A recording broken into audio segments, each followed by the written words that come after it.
Lo que vamos a hacer en esta clase es un repaso muy rápido de lo que hemos llevado y vamos a introduciros a ustedes en un nuevo tema que se llama tránsito de avenidas a través de embalses. Entonces, tienen que prestar mucha atención porque una vez que captan cómo funciona la cosa, no hay donde perderse.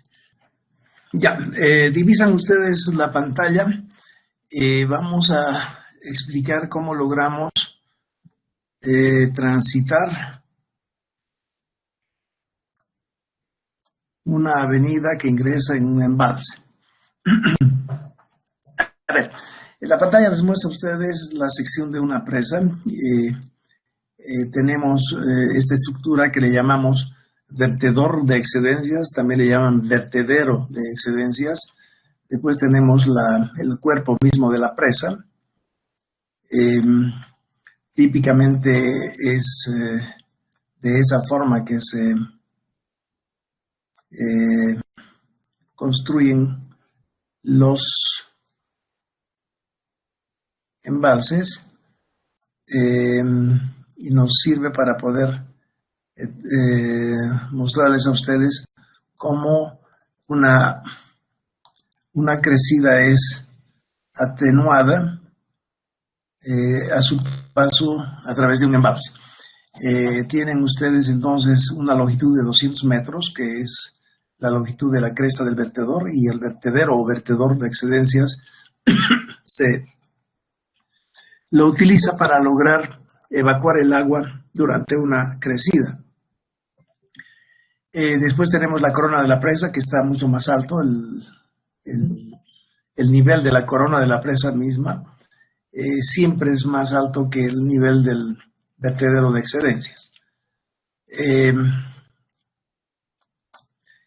La situación más desfavorable que debemos considerar en este tema es el momento en el que la presa está llena, que significa eso que la altura de presa, que está indicada acá, es altura de presa construida, eso tienen que darse muy bien cuenta, que es diferente a la altura H del agua, la altura a la que se encuentra el nivel del lago. Tenemos esos datos que nos permiten ubicarnos mejor. El V es el volumen que contiene el embalse y obviamente está relacionado con la altura a la que se encuentra el nivel del agua. Si el espejo de agua está cada vez más alto, significa que el volumen será cada vez más alto. Entonces, existe una relación entre el volumen V, que está dentro del vaso del embalse, y la altura a la que se encuentra el nivel del agua. Mientras mayor sea la altura, obviamente mayor será el volumen. También tenemos que tener bien en claro que la altura de presa es un valor constante, es decir, una vez que se ha construido la presa, esta altura del vertedero permanece para siempre la misma, no cambia más. En cambio, la altura del nivel del agua expresada acá a través de H en color azul es una variable, va variando, ¿no es cierto? H puede llegar a ser 0 cuando la presa se haya vaciado por completo y puede crecer más allá de la altura de presa. Imagínense que la altura de presa tenga 20 metros de altura y si la altura del agua H en color azul también es 20 metros, eso significa que la presa está llena. Y un poco de agua más que se le introduzca a ese embalse, entonces el H va a ser más grande que la altura de presa y se va a crear un tirante de agua por encima de la cresta del vertedor y entonces esto va a rebalsar. La situación es que cuando tenemos esta presa de este tipo,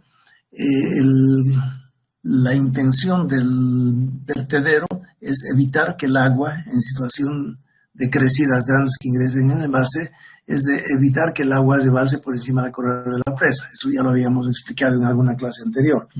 Entonces, si se fijan, la altura de este rectángulo en color rojo, la altura, nunca tiene que exceder la corona de la presa, porque el momento en el que el agua rebalse no solamente por encima de la cresta del vertedor, sino también por encima de la corona de la presa, significa que la presa va a fallar, porque normalmente si este cuerpo de la presa está construida en un relleno de tierra, por ejemplo, se va a erosionar acá y toda la presa se va a venir abajo. Entonces hay que evitar que el nivel del agua exceda la corona de presa. Y para ello es necesario dimensionar la capacidad de desfogue que tiene nuestro vertedero de excedencias.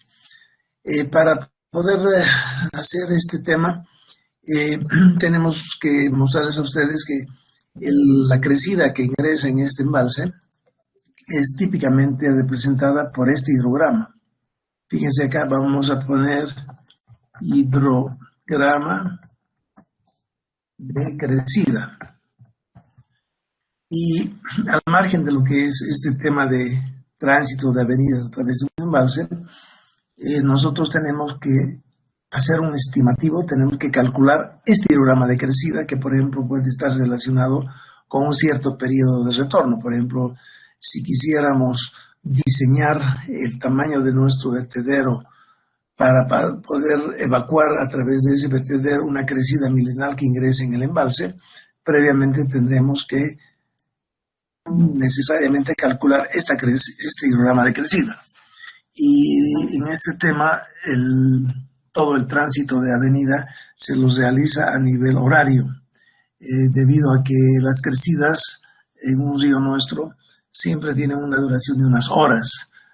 Pueden ustedes imaginarse que en el embalse de la Angostura, en la cuenca del embalse de la Angostura, llueve, por ejemplo, durante 4 horas torrencialmente sobre toda la cuenca de ese embalse, y esa lluvia que tiene 4 horas de duración ocasiona que ingrese en el embalse de la Angostura un hidrograma de crecida. Y el hidrograma de crecida en realidad es la representación gráfica que está cachurada del caudal en función del tiempo, ¿no? Acá tendríamos entonces tiempo. Y el tiempo tiene que estar representado comúnmente en nuestro medio en horas. Este tiempo, como acabo de decir, si la precipitación torrencial que recibe la cuenca dura 2 horas, seguramente eso va a ocasionar un hidrograma de crecida que dura 6 horas. O sea, mucho después de que deje de llover, el río sigue trayendo mucha agua, ¿no es cierto? Porque tiene una especie de rezago para llegar a la salida, y en la salida obviamente estará ubicada el mismo embalse. Entonces, si lo mostramos para ubicarnos mejor de esta forma, si esta es la cuenca,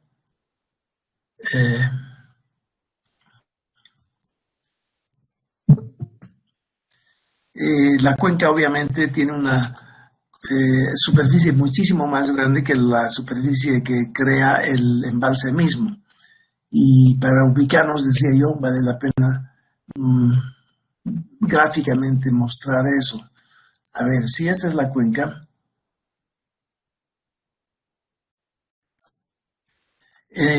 entonces el embalse que se forma al construir una presa podría ser esta, ¿no es cierto? Entonces, este de acá es la cuenca, por ejemplo, 230 kilómetros cuadrados, si hablamos de la cuenca del embalse Corani, y este va a ser el embalse Corani, y si se dan cuenta, en la superficie de agua que se ocasiona al llenar el embalse es tal que obviamente comparado con su propia cuenca es mucho más pequeña. Entonces es un tema que tienen que claramente visualizar ustedes. Una cosa es el embalse, el área del embalse, que tiene unos cuantos kilómetros cuadrados, y otra cosa es el área aportante de cuenca a ese embalse, que es tremendamente más grande.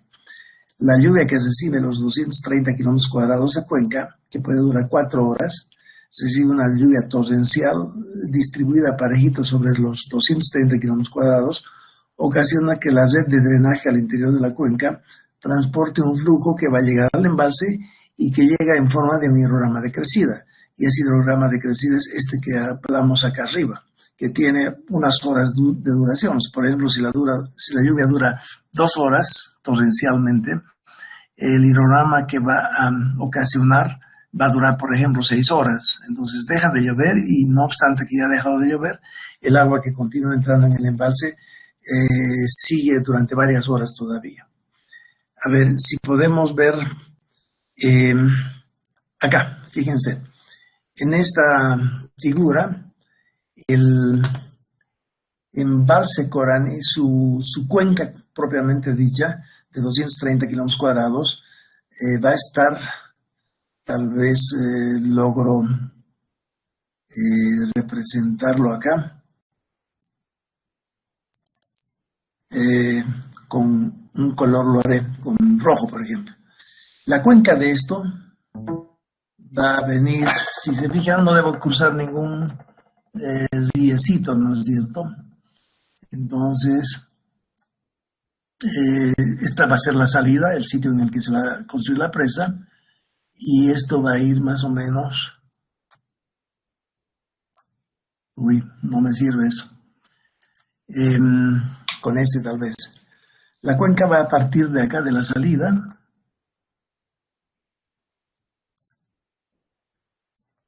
y va a hacer este recorrido más o menos sin cortar ningún tal vez más grueso.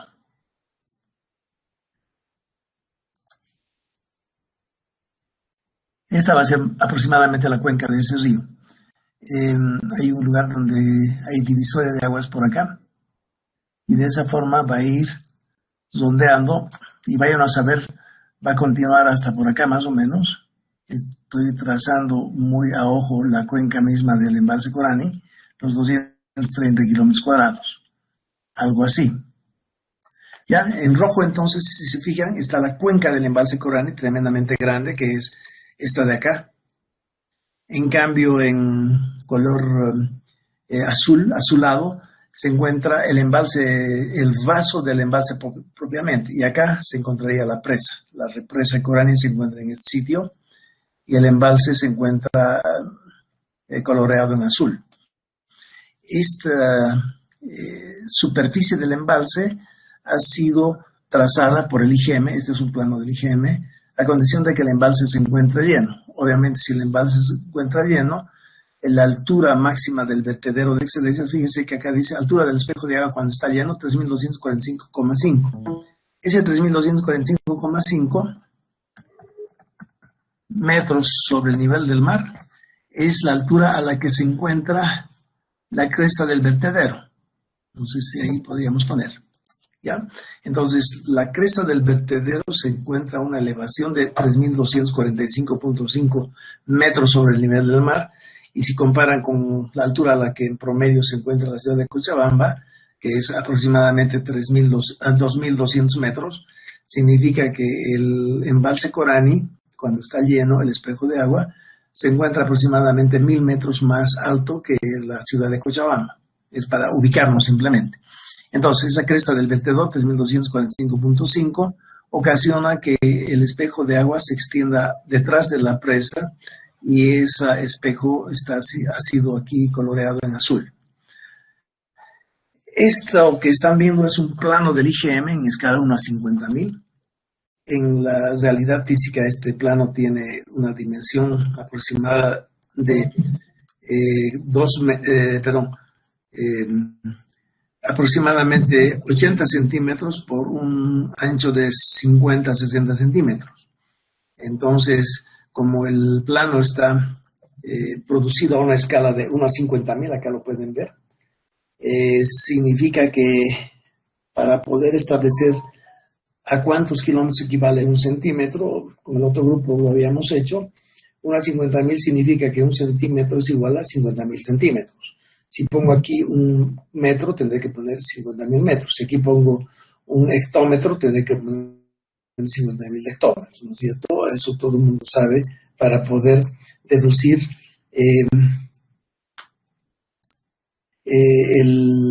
la equivalencia. Entonces, un centímetro son 500 metros, porque 50.000 centímetros divido entre 100 para llegar a metros, me quedo con 500 metros. Todo el mundo sabe que 500 metros es la mitad de 1 kilómetro, entonces 2 centímetros serán 1 kilómetro. Entonces, en la realidad, en este plano, cuando lo consideran físicamente, más o menos eso es lo que obtienen. Este cuadrito tiene 2 centímetros, equivalente a 1 kilómetro. En consecuencia, el cuadriculado que presenta esa carta del IGM tiene cuadritos que cada uno de ellos hacen 1 kilómetro cuadrado, ¿no es cierto? La pregunta a ustedes sería, si eso es así, a ojo me tienen que decir ahorita mismo cuál es la superficie que contiene el espejo de agua del embalse Corani a condición de que esté lleno a la 3245.5. Obviamente que para trazar el límite entre el azul y el terreno circundante, lo que han hecho ha sido seguir una curva de nivel que esté ubicada a eso. Si lo amplían, fíjense, acá está la curva de nivel 3200, ¿no es cierto? Simplemente yo lo que debería hacer es seguir la curva de nivel, ¿no es cierto? Estoy intentando seguir, esto es lo que debo hacer, esto es rojo. Seguir la curva de nivel a 3200, por ejemplo, y de esa manera estoy delimitando la superficie que llega a los 3200 metros sobre el nivel del mar. Y de esta manera puedo continuar hasta cerrar el mismo embalse Corani.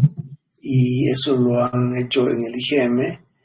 Y este trazo azul está ubicado a la 3245.5 metros sobre el nivel del mar, y de esa manera obtenemos. Entonces ahorita quiero que ustedes, en base a lo que ven en la pantalla, me digan aproximadamente cuál es la superficie de este embalse.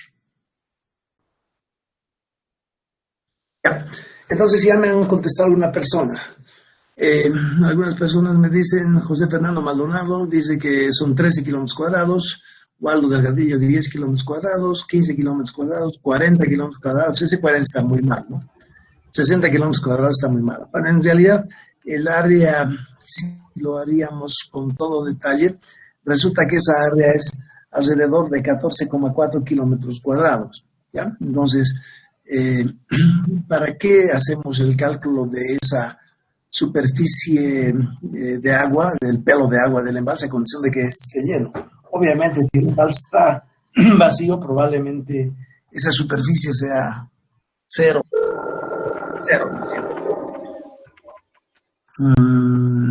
Ya. La siguiente pregunta a ustedes sería entonces calcular el equivalente. Bueno, ya está resuelto acá, ¿no? Debería nomás haberles mostrado una otra figura. Lo que vamos a hacer es mostrarles realmente otra figura mejor para que logren ustedes mismos lograr hacer algo. Uy.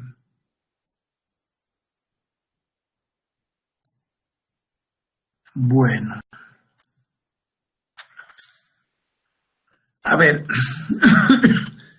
con el anterior grupo hemos aceptado que la superficie que abarca esta mancha azul, que es el pelo de agua cuando este está ubicado a la 3245.5 metros sobre el nivel del mar, altura del espejo de agua, la superficie que hemos adoptado es de 14 kilómetros cuadrados, ¿no? En realidad es 14,4, les dije, pero hagámoslo más simple. 14 kilómetros cuadrados equivale a 14 millones de metros cuadrados. Si me dicen que una lámina de 4 milímetros se evapora en un solo día, 4 milímetros equivale a 0,04 metros, que al multiplicar por los 14 kilómetros cuadrados, me damos el resultado de 56,000 metros cúbicos.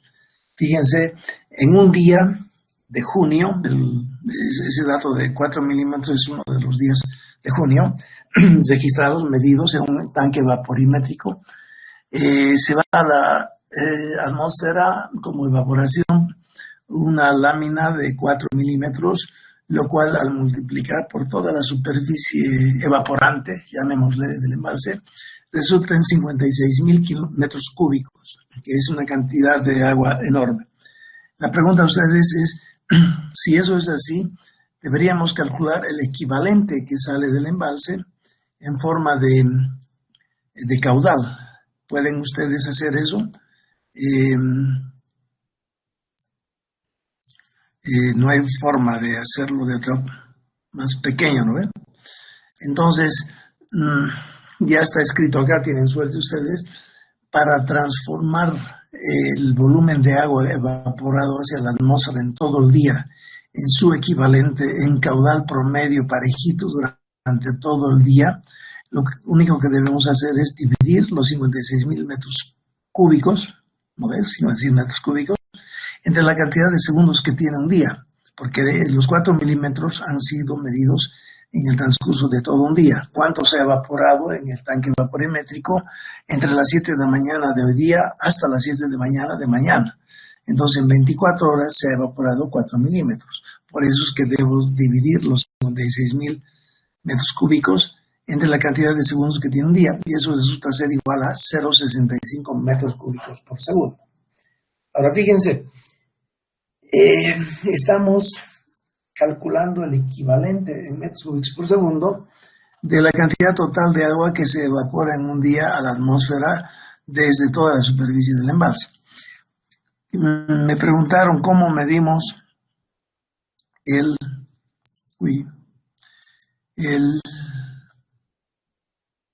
la evaporación. Y podríamos tal vez mostrar a ustedes cómo sucede eso. Acá podemos ver eso. Ahí. Este es un tanque circular que tiene aproximadamente 1,20 metros de diámetro y tiene una altura de unos 30 centímetros. Yo lleno de agua, o parcialmente lo lleno de agua, y supongamos que el 1 de junio a las 7 de la mañana mido esta altura, esta H, acá debería estar H,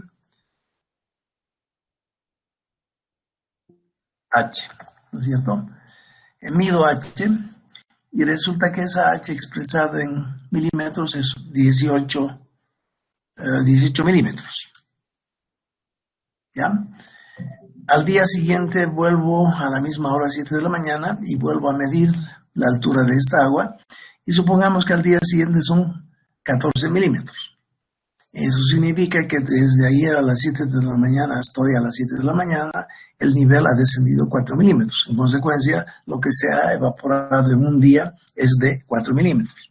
Si hago esa lectura al siguiente día a la misma hora, y supongamos que ahí tengo 11 milímetros, y yo mido eso y resulta que 14 menos 11 es 3. Entonces al día siguiente la evaporación ha sido menor, ha sido de 3 milímetros, etcétera, ¿no es cierto? Para todos los días del año tengo esta columna. Cada día mido cuánto se evapora en las 24 horas que transcurren entre lectura y lectura. Hasta ahí todo comprendido sin problema, espero. ¿Sí o no? Y ya, entonces, si eso es así, esto se le llama tanque vaporimétrico, obviamente está normado, ¿no? Tiene unas ciertas dimensiones.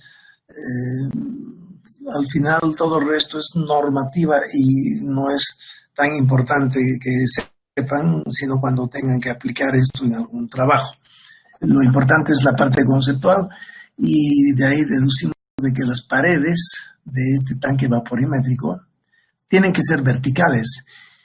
Alguna vez en campamento, alguna persona que queda ahí a dormir en el campo una semana, se decide a medir cuál sería la evaporación en ese sitio en el que están intentando hacer las obras, y alguna vez la gente lo que hace es usar un balde, y obviamente el balde tiene niveles que uno los puede medir un día, y después ese mismo nivel al día siguiente lo mide y probablemente ha bajado, ¿no es cierto? Entonces, esa bajada del nivel del agua medimos en el balde, pero son mediciones que están completamente erróneas. Y la respuesta es de que las paredes del balde ese que estoy utilizando no están completamente verticales, entonces eso hace que mi medición no sea correcta. Eso es obvio, ¿no es cierto? Tenemos que lograr que este tanque circular tenga paredes verticales. En lugar de un tanque circular también podría ser, qué sé yo, un tanque de cualquier otra forma, una piscina, por ejemplo, que tiene una forma de este tipo, ¿no ven?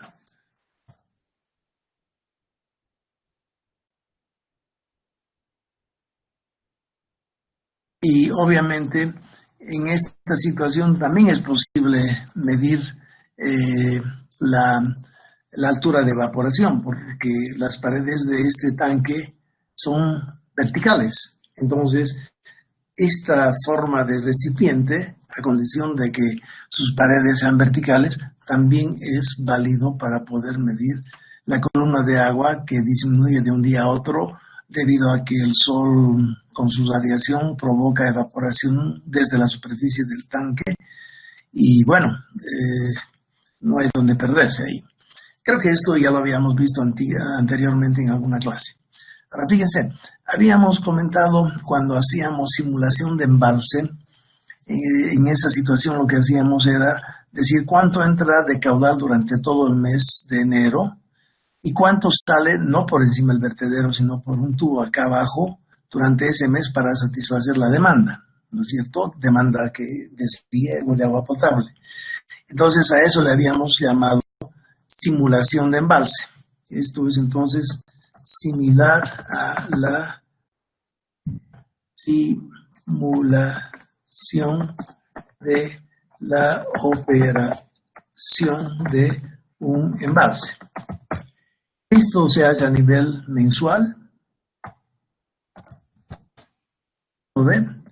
En cambio, el tránsito de avenidas se lo hace a nivel horario. Esa es la diferencia entre ambas técnicas. Esta de abajo, la simulación de operación de embalse, se realiza para ver si logro satisfacer la demanda que me piden aguas abajo para riego, energía, agua potable, ¿no es cierto? Veo cuántos meses falla en suministrarme aquello que me piden aguas abajo y muchas otras variables más puedo establecer cuando hago la simulación de la operación de un embalse. Esto es mensual, en cambio el tránsito de avenidas también trata de un embalse y también aquí hay entradas, salidas. El input es lo que entra en una hora y el output es lo que sale en esa misma hora. Lo que pasa es que el tránsito de avenidas lo aplicamos a tormentas de diseño. ¿Qué son tormentas de diseño? Tenemos acá la cuenca enorme del embalse Corani, que son 230 kilómetros cuadrados más o menos. Después tenemos a la salida de la cuenca el embalse propiamente, aquel que tiene 14 kilómetros cuadrados de superficie, ¿no ve? Si quieren podríamos poner eso. Embalse Corani.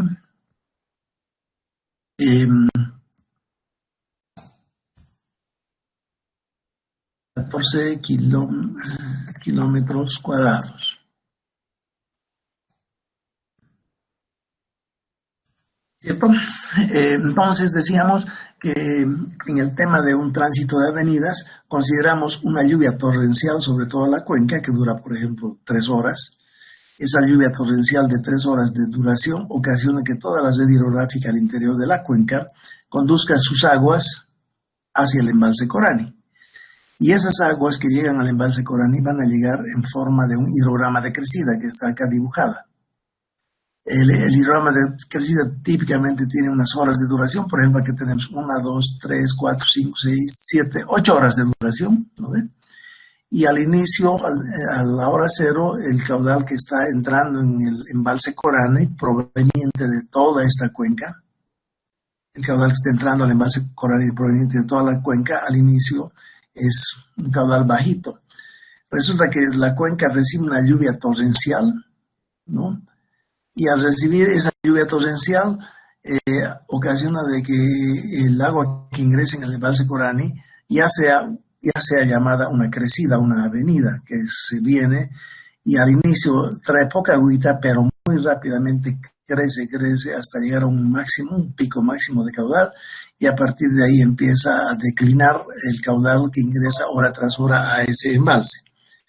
Entonces eso significa que estamos hablando de un evento que dura unas 8 horas, ¿no es cierto?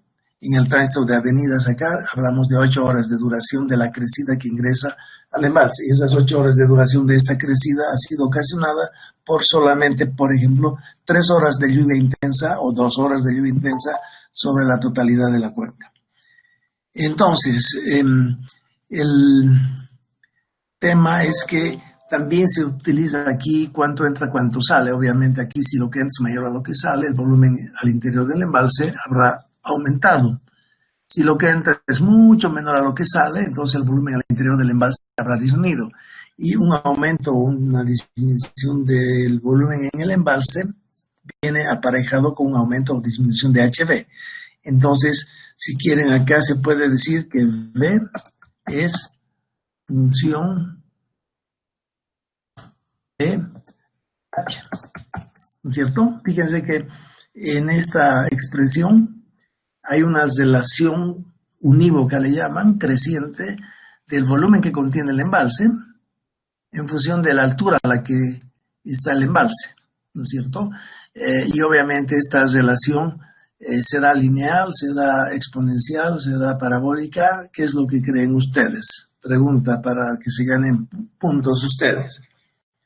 Para todos está claro, ¿no? Que si el embalse está vacío, el nivel del agua está aquí abajo. Entonces, si V es H, V es 0, H también va a ser 0. Si V ya es 1 metro, perdón, si la altura ya es 1 metro, V va a empezar a crecer. Y si la altura son 2 metros, será V más grande, 3 metros V será más grande, y si la altura es 20 metros, el volumen que contiene este embalse será más grande. La pregunta a ustedes será entonces, si la relación esta en amarillo es exponencial, es lineal, es parabólica, ¿qué tipo de relación cuadrática o qué creen ustedes? Giovanna Elizabeth me dice que es una relación exponencial. ¿Quién más dice algo? Nadie me dice algo. Consideremos, por ejemplo, aquí, este tanque vaporimétrico se parece a un embalse, ¿no ve? Acá la relación HV, obviamente que a condición de que altura sea 10 centímetros, esto contiene un volumen, ¿no ve? Y si en lugar de ser 10 centímetros la altura son 20 centímetros, este tanque contendrá el doble de volumen, ¿sí o no? Ya me están contestando, dice que la relación es lineal, exponencial, cuadrática, lineal, lineal. Ah, ¿qué dicen? Y en el caso de este tanque vaporimétrico, al doble de altura del pelo de agua, ¿corresponderá el doble de volumen? Si no, ¿por qué? Nadie que se inspire, es muy temprano para que se inspiren, creo. Ese tipo de preguntas así de sentido común ayuda mucho en todas las ramas de la ingeniería y eso es lo que debían continuamente entrenarse ustedes. La ingeniería la mayor parte de los problemas son sentido común y al sentido común puede venir en su auxilio la teoría más compleja, ¿no? Matemáticas, ecuaciones diferenciales, pero al inicio todo es sentido común. Si tienen sentido común, estén seguros de que les va a ir bien en su trabajo profesional. Entonces nadie me está contestando. Al doble de altura en ese tanque vaporimétrico corresponderá el doble de volumen. Sí, no, ¿por qué? Waldo Delgadillo Pesel dice sí, pero ¿por qué? ¿Me puedes indicar?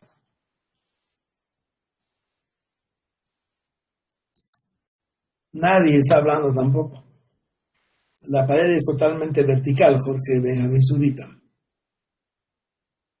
Giovanna Elizabeth dice sí, corresponde el doble del volumen. Y no sé, porque se duplica la altura. Y Luis Gonzalo Rojas dice, corresponde el doble del volumen porque paredes son verticales la sección constante. Ya, está correcto, fíjense.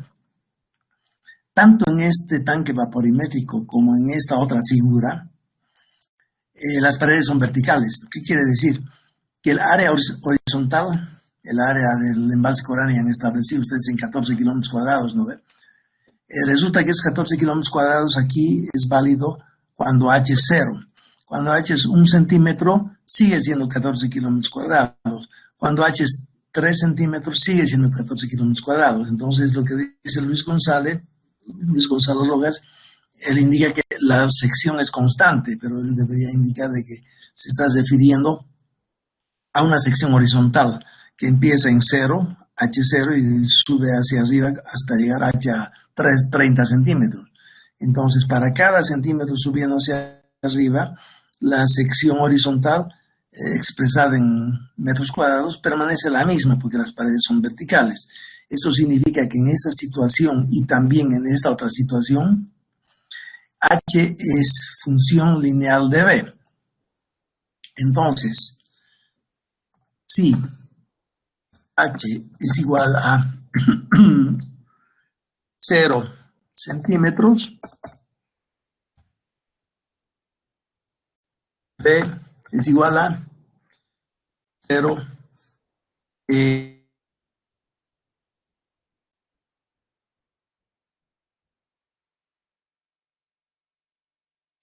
Si H es igual a 10 centímetros y B es, por ejemplo, 20 metros cuadrados, calcular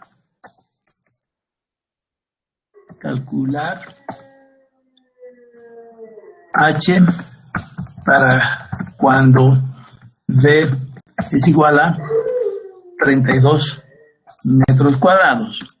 ¿Pueden resolver eso? De esta resolución que ustedes hagan, vamos a deducir de que la relación HB es lineal. No es cuadrática, no es exponencial, es lineal. ¿Pueden entonces responderme eso ya nomás ahorita?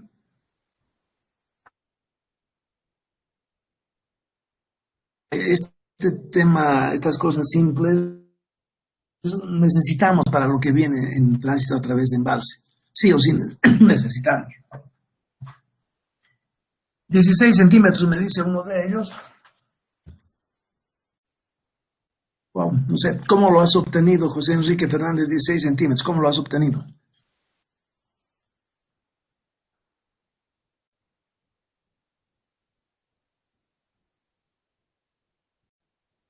Por relación, ¿qué tipo de relación? Y Jessica dice 16 centímetros a través de una regla de 3. Ok, ¿están de acuerdo? Aplicar las reglas de 3 equivale a considerar que la relación HB es lineal. Pero ¿saben qué es mejor todavía que lo que están haciendo? Tienen que hallar. Esto les va a servir para el problema que viene, les cuento. Giovanna me dice que son 13. Ya está. Ya hay diferencia en los resultados. Hallar la relación. Necesitan ustedes. Es igual a A más B por H. ¿Pueden hallar ustedes esa relación?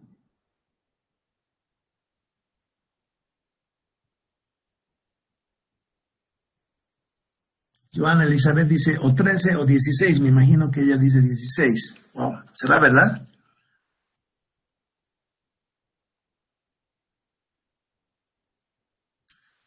¿Alguien puede hallar esta relación? B es A más BH que está en amarillo, porque si logran eso, ya no necesitan hacer regla de 3. Ya, entonces claramente la relación hallada es B es igual a 2 veces H. ¿Están de acuerdo? Una pichanga. La ecuación es lineal, obviamente. Ahora, volvamos al tema del embalse. En estas dos figuras, donde las paredes son verticales, la relación HB es lineal. ¿No ve? Acá vamos a hallar que con estos dos datos de acá, B es 2 veces H. Y si quieren controlar si H es, por ejemplo, acá 10, B va a ser 20, coincide. Si H es 0, B es 0. Ok. En estas dos figuras, la relación es lineal. Volvemos al tema del embalse. Y en esta figura, obviamente también tenemos B es función de H, ¿no ve? Y la relación, primero que no va a ser lineal. ¿Por qué? Porque las paredes de este embalse el único lugar donde podríamos aceptar que es vertical la pared es esta cara de este vertedero, ¿no ve? Pero en todo el resto alrededor del lago, las paredes, no hay paredes, es terreno, ¿no ve? Entonces, primera conclusión de que esa relación de función de h no es lineal. Después la pregunta sería, entonces, si no es lineal, ¿qué va a ser? Exponencial, potencial, cuadrática, de tercer grado, etcétera. ¿Qué todavía pueden contestar a esa pregunta ustedes? ¿Creen todavía que pueden contestar a la pregunta?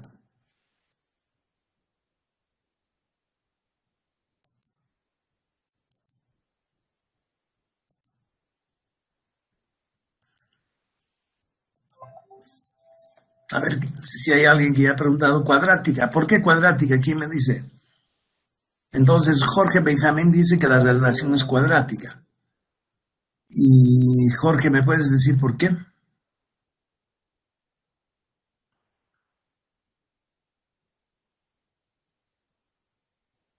Ya.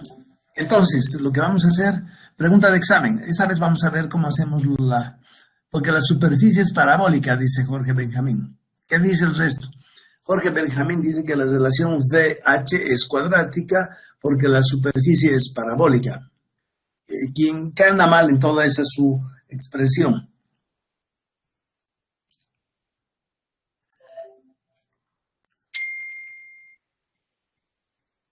Entonces, lo que vamos a hacer es, esa pregunta queda como pregunta de examen. Bueno, no se olviden de esa pregunta de examen. Ya, vayamos a otro tema ahorita. La pregunta a ustedes es la siguiente.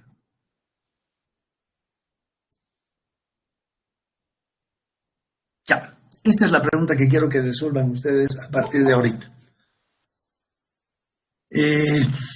Tenemos otra vez un embalse y tenemos que durante una hora, acá se indica en una hora, en este embalse ingreso continuamente durante toda la hora un caudal de 300 metros cúbicos por segundo. ¿Ya? El nivel del embalse al inicio de todo el problema es 20 metros y resulta que la altura construida de esta presa también es 20 metros. Conclusión, el embalse está lleno.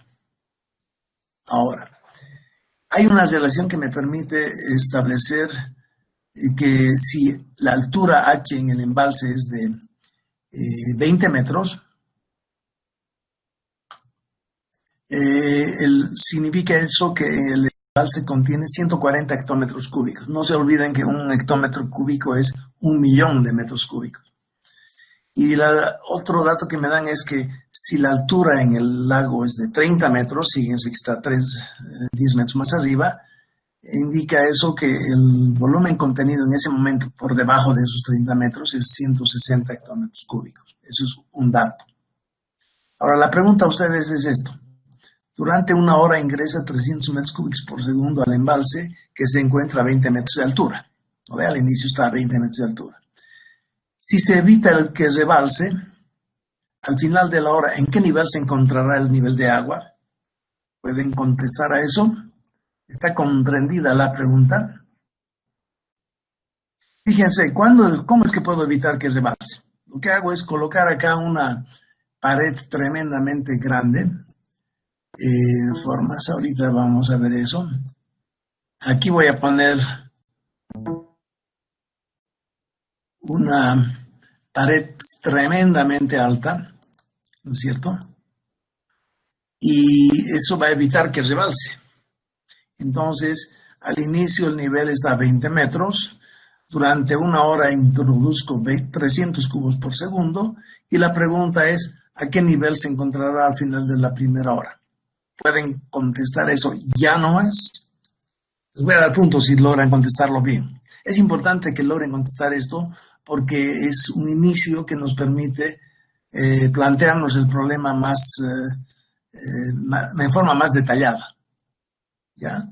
Entonces, consideren que todo el tiempo este embalse está cerrado con una pared kilométricamente larga hacia arriba. Evita que rebalse. ¿Ya? El inicio del nivel son 20 metros y durante una hora introduzco por aquí atrás, obviamente por aquí atrás introduzco un caudal parejito durante toda una hora de 300 metros cúbicos por segundo. Y al final de esa hora la pregunta a ustedes es: ¿en cuántos metros o centímetros se habrá elevado el embalse? Pueden ya nomás encarar la solución de este problema. Entonces espero a que me resuelvan ese problema. Bueno, entonces continuemos. Obviamente, si las personas que han logrado hacer correctamente esto, algunas me dicen, a ver, Naider Guzmán dice que se encuentra a 20.5 metros. A ver, escribiremos acá si es que está correcto lo que él sostiene. Si el nivel al final de la hora es, según él, 20,54 metros, si eso es verdad, lo que puedo hacer es el volumen correspondiente será, ¿qué me dice eso? ¿Cuál es el volumen que corresponde a condición de que la altura del agua esté a 20,54? Fíjense que es 54 centímetros más arriba. ¿Cómo logran calcular ese volumen? A ver, las personas que ya han logrado hacer la regla de 3, acá me dicen 141.08. ¿Será verdad? Espero. 141.08 hectómetros cúbicos. Y 141.08 debería venir ¿de qué? De 140 hectómetros cúbicos más la cantidad de volumen que representa los 300 metros cúbicos por segundo. A ver, 140 vamos a colocarlo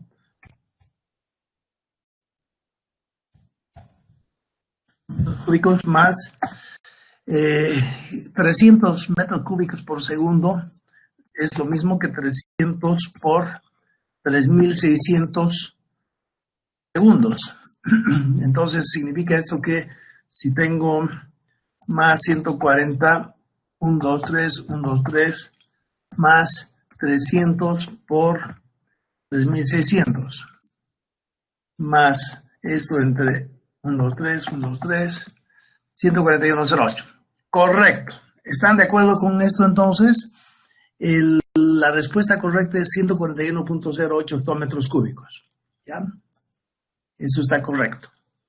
Entonces, si alguien no ha entendido todavía, yo creo que es muy fácil, ¿no es cierto? Simplemente al inicio de la hora, el embalse contiene el equivalente a 20 metros de altura y ese equivalente son 140.000 metros cúbicos. Y como no sale nada por encima del vertedero, durante toda una hora yo adiciono a esos 140 hectómetros cúbicos 300 cubos por segundo, que multiplicados por 3.600 me da un valor que sumados a los 140 resulta ser 141.08. Hasta ahí no hay donde perderse. Entonces, la altura de presa, la altura del nivel del agua que corresponde a 141, a este valor, 140.000 más eso, a ver, veremos cuánto es este valor. Ya.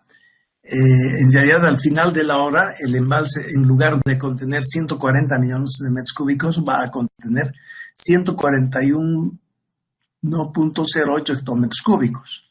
Y 141.08 hectómetros cúbicos a través de una regla de 3, con estos 4 datos, me proporciona una altura de 20.54.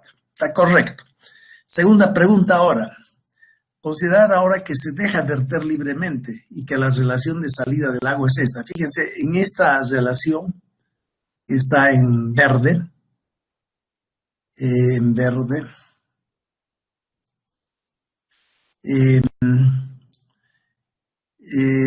Esa relación me permite calcular directamente el caudal output, por eso hay una O acá, el caudal que sale a condición de saber el tirante por encima del vertedero. Fíjense que si el tirante es 1 metro, supongamos que la altura del agua está exactamente 1 metro por encima de la cresta del vertedor, en consecuencia el tirante es 1 metro. Ese metro introduzco yo en esta fórmula, 1 elevado al 1,5 es 1, que multiplicado por 11,33 da 11,33. Conclusión, si el tirante es 1 metro, el caudal que está saliendo es 1.133 metros cúbicos por segundo. Si el tirante fueran 2 metros, tendría que elevar 2 a la 1,5 y eso multiplicar por esto, y entonces encuentro el caudal que sale en ese instante por encima del vertedero a condición de que el tirante sea 2 metros. Entonces, la conclusión es de que la salida por este vertedero está expresada por esta expresión en verde. ¿Qué significa esto entonces? Por ejemplo, si los 5 primeros minutos considero los 300 cubos por segundo, significa que el volumen total ingresado en los primeros 5 minutos será igual a 300 por 5 minutos y cada minuto tiene 60, ¿no ves? Tal vez lo haremos acá. El caudal ingresado durante los primeros 5 minutos, ¿cuál es eso? Es más 300 multiplicado por 5 minutos, pero cada minuto tiene 60 segundos. Ahí está, fíjense. F2. El volumen en realidad, perdón, estoy mal. Esto tiene que ser el volumen. Estoy calculando el volumen. Volumen. Ingresado durante los primeros 5 minutos, 90.000 metros cúbicos. ¿Ya? Y el 90.000 proviene de haber multiplicado 300 metros cúbicos por segundo durante la cantidad de segundos que contiene 5 minutos. 5 minutos contiene 5 veces 60 segundos. Entonces, ese es el volumen que logro introducir durante los primeros 5 minutos. Pero este volumen, 90.000 metros cúbicos, sumados a los 140 millones, ya hacen que el volumen al final de los 5 minutos se haya incrementado. Pero si se ha incrementado significa que ya existe un tirante por encima de la cresta del vertedor. Entonces, ese tirante lo introduzco en esta fórmula y obtengo el caudal que en esos 5 minutos sale. Entonces, al salir ese caudal en esos 5 minutos, el nivel nuevamente habrá bajado, ¿no es cierto? Ahora, el hecho de considerar 5 minutos acá es solamente para que se ubique. No hay que trabajar con 5 minutos, hay que seguir trabajando con 1 hora. La pregunta entonces sería, ahora consideren lo mismo, pero esta vez ya no vamos a evitar que el agua salga, simplemente vamos a dejar verter libremente. Y obviamente al inicio va a subir el nivel, pero como está vertiendo va a bajar. Pregunta, al final de la hora, ¿el nivel será más grande o más pequeño que 20,54 metros? ¿Cómo es? ¿Alguien sabe la respuesta? En esta segunda pregunta se deja libremente salir el agua por encima del vertedero y al final de la primera hora el nivel estará más arriba que los 20,54 metros o más abajo. ¿Quién me contesta esa pregunta? Nadie. 3 puntos a la persona que me conteste coherentemente. ¿Nadie tiene la respuesta? Y ya. Entonces lo que vamos a hacer es... esa pregunta igual va a resultar de lo que ustedes calculen. Entonces, intenten calcular entonces cuál es el tirante al final de la hora a condición de que se deje libremente escurrir por encima del vertedero. Lo que sí tienen que tomar en cuenta es que si durante 1 hora entra 300 cubos por segundo, durante esa misma hora no va a salir 300 metros cúbicos por segundo, va a salir un caudal mucho menor. O sea, en promedio, durante toda la hora entra 300 cubos por segundo, pero en promedio durante toda esa misma hora sale un caudal por encima del vertedero menor a los 300 metros cúbicos por segundo. Eso tiene que estar bien claro para ustedes. Y a partir de ahí, a ver si logran calcular a qué nivel se encontrará el embalse al final de la hora, dejando escurrir libremente al agua por encima del vertedero. Si logran hacer eso, hemos avanzado mucho y todo lo que viene continúa. En realidad, la forma de solucionar este problema es una vez que considero 300 cubos como el caudal que ingresa durante toda la primera hora y calculo el nivel al que se encuentra al final de esa hora, paso a la segunda hora. Y en la segunda hora seguramente el caudal que va a ingresar ya no es 300, sino 600. Fíjense, hemos dicho que la crecida al principio es cero, a la primera hora ya trae 300 cubos, a la segunda hora, parejito, toda la segunda hora trae 600, a la tercera hora trae 900, que es el caudal más grande, el pico, para después volver a bajar 600 a 300 y a cero. Entonces la idea es que si durante esas 6 horas entra cada hora estos valores de caudal al embalse, lo que hay que determinar es por la salida del embalse a través del vertedero, cuál es el caudal que sale correspondiente a cada hora. Si durante las primera hora sale 300, entra 300, ¿cuánto saldrá durante esa misma primera hora? Si durante la segunda hora ingresa parejito toda la hora 600 cubos, ¿cuánto saldrá en ese momento? Durante la tercera entran 900, pero durante esa misma tercera hora, ¿cuánto saldrá? Eso es lo que tienen que ustedes poder calcular. Habíamos dicho que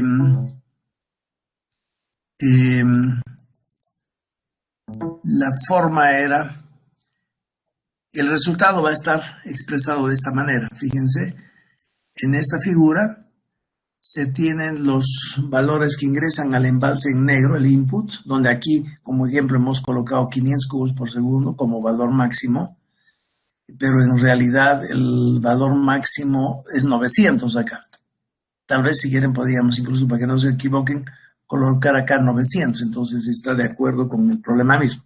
Como valor pico entra 900 y eso es lo que lo tenemos acá. Fíjense acá, primero entra 0 durante las 0 horas, durante una hora entra 300, durante la segunda hora 600, durante la tercera hora entra un valor máximo que es 900 y luego empieza a bajar. Ese 900 es el que lo estamos mostrando acá, como 900. Y tal vez al final no sea 300, tal vez sea 200 o tal vez sea 400, no sé. Justo este valor 300 que está en color verde es el que estoy intentando calcular, ¿no es cierto? Ese es el valor que debo calcular. Y no solamente debo calcular este 300, sino debo calcular cada hora, a la primera hora, a la segunda, a la tercera, a la cuarta, a la quinta, etc. De la misma manera que el hidrograma de ingreso lo tengo para 6 horas, desde las 0 hasta las 6, necesito calcular los correspondientes valores a la salida, pero fíjense que si el hidrograma de ingreso al embalse termina a esta hora, el hidrograma que sale por encima del vertedero continúa saliendo hasta la hora 20 probablemente, eso se van a dar cuenta ustedes.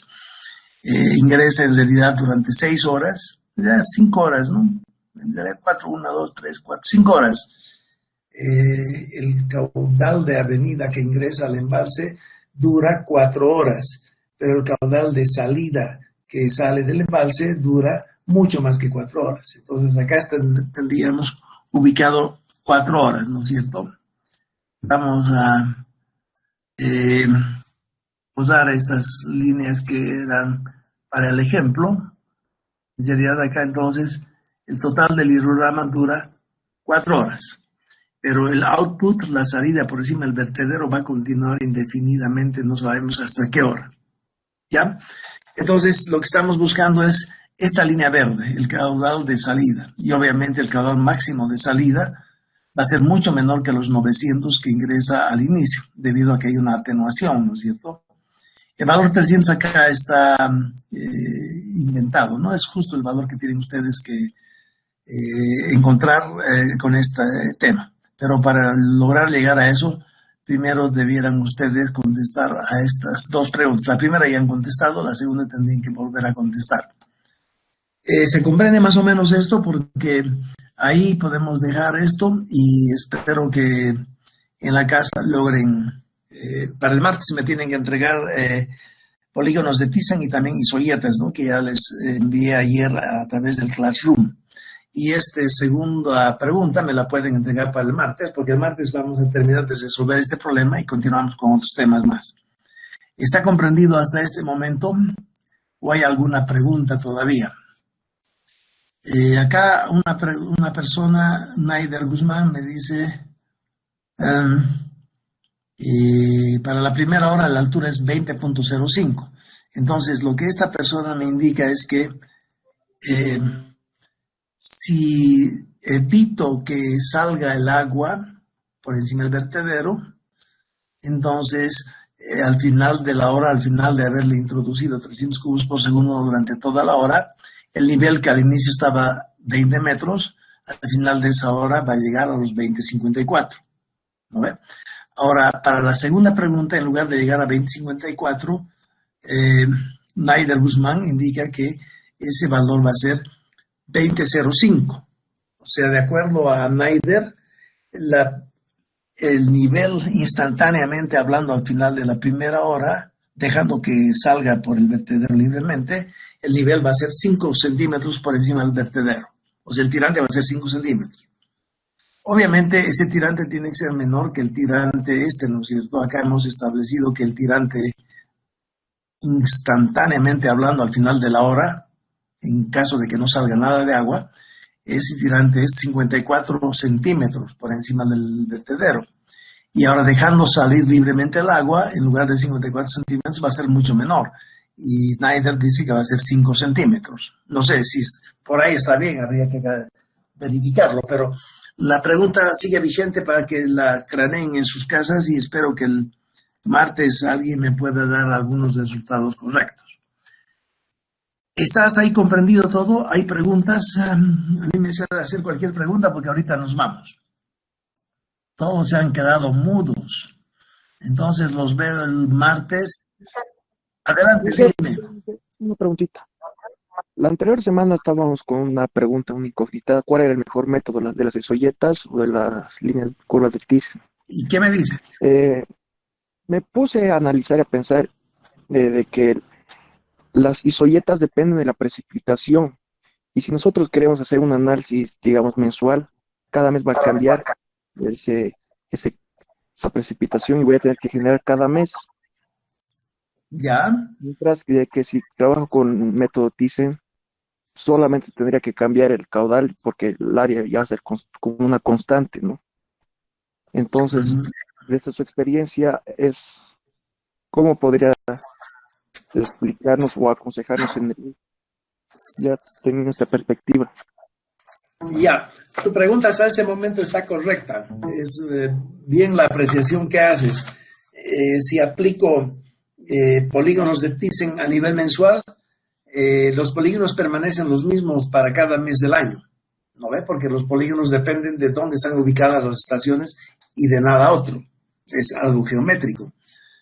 Para construir polígonos, ni siquiera tengo que saber cuál es la cantidad de precipitación que ha sido registrada en cada una de las estaciones, en cada uno de los triángulos, ¿no ve? No necesito ese dato. Los polígonos siempre los puedo trazar, sin saber cuánto registra cada estación, ¿no ve? Eso quiere decir que esos polígonos permanecen los mismos si las precipitaciones que llenas a cada uno de los triángulos sean mensuales, sean anuales, o sean, por ejemplo, la estación que cae en los 6 meses secos del año, ¿no? Eso sería polígonos de Thyssen para calcular la precipitación que en promedio recibe en el periodo seco. O sea, cada triángulo va a recibir la suma de 6 meses del estiaje. Otra puede ser que cada triángulo va a recibir la suma de cada 6 meses del estiaje, ¿no ve? El año lo puedes dividir en 2, meses que llueve y meses que no llueve. Y para ambos vas a aplicar los mismos polígonos y calcular cuánto llueve en el estiaje, especialmente la cuenca, como dicen, y cuánto llueve en total en el periodo seco, calculado con polígonos de Thyssen. Entonces, los polígonos de Thyssen, una vez que se los elabora, permanecen los mismos para todo el tiempo, para cualquier periodo que yo utilice. Si quiero saber lo que religiosamente en diciembre, cuánto recibe la cuenca con polígonos de Thyssen, son los mismos polígonos de Thyssen. Ya. En cambio, cuando usas isoyetas, las isoyetas dependen no solamente de dónde están ubicadas las estaciones, sino dependen también de cuánto de precipitación registra cada una de ellas. ¿No ves?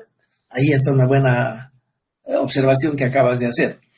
Y en relación a lo que recibe en relación a qué método utilizar o polígonos o historietas. La respuesta sería que si ustedes consideran, por ejemplo, la Pampa Argentina, todo lo que es hacia el sur de la Argentina es Pampa, ¿no? Uno divisa eso y nunca termina de ver al final, es todo planito. En esa situación, seguramente los polígonos son más exactos. En cambio, cuando tenemos terreno accidentado, cordilleras como nuestro país, pucha, a veces en Cochabamba, ustedes saben, en la plaza principal está lloviendo, ¿no? Y en ese mismo instante, en Quillacollo o en el puente Quillacollo no está lloviendo. O si quieren, en Calacala, en este momento puede estar lloviendo torrencialmente, pero en este mismo instante en la plaza principal no está lloviendo. Entonces, cuando se tiene terreno montañoso, como es el caso nuestro en zona andina, lo más adecuado son historietas. Ya está claro entonces cuándo es mejor aplicar lo uno o lo otro. Obviamente que en la práctica cuando uno aplica esto, hay un dolor de cabeza ahí porque no nos queda otra que considerar polígonos para aplicar un modelo, por ejemplo, que transforma lluvia en caudal. Porque si queremos hacer historietas, nos complicamos tanto que no se logra terminar. Bueno, voy a leer acá algunas últimas resultados que me han dado y vamos a ver si les asigno puntaje. Bueno, que sea hasta el martes y que les vaya bien. Hasta luego.